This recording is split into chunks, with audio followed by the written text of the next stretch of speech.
All right, y'all, check me out and don't forget to subscribe for some more money basics. So we're going to keep talking about how to get out of debt, right? Little tricks to help you out along the way. So today I want to talk about your car, right? If you are having trouble struggling to make your car payment, right? If you have a vehicle that you are spending more money to maintain than it would be to take on a car payment, right? All of these things help and benefit. So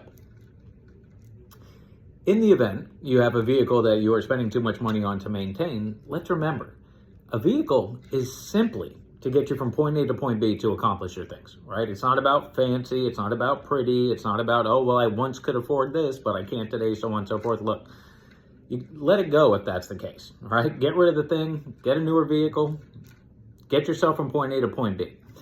In the event you're having difficulty spending or keeping up with the monthly car payment associated, same idea. A vehicle is supposed to get you from point A to point B.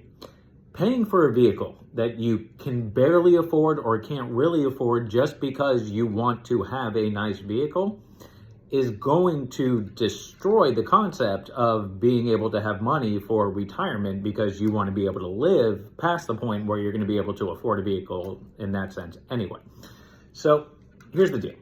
Doing that is kind of the same as buying a $300 purse, but you only have $300 and walking around with an empty purse, or buying a $30 purse and walking around with $270 in cash in it, right? Major difference. The purse does the exact same thing. It's functional. It does what you need it to do. Why a $300 purse over a $30 purse? Why a $500 a month car payment instead of a $300 a month car payment?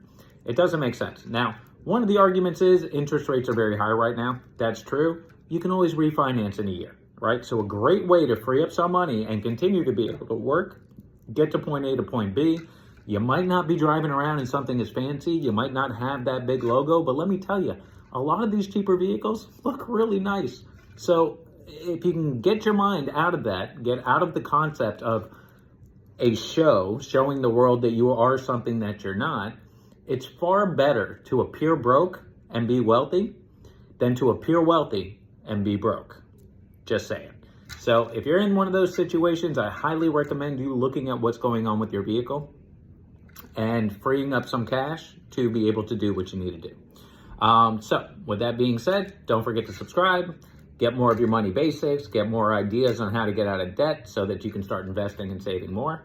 I will catch y'all later, and make America great again.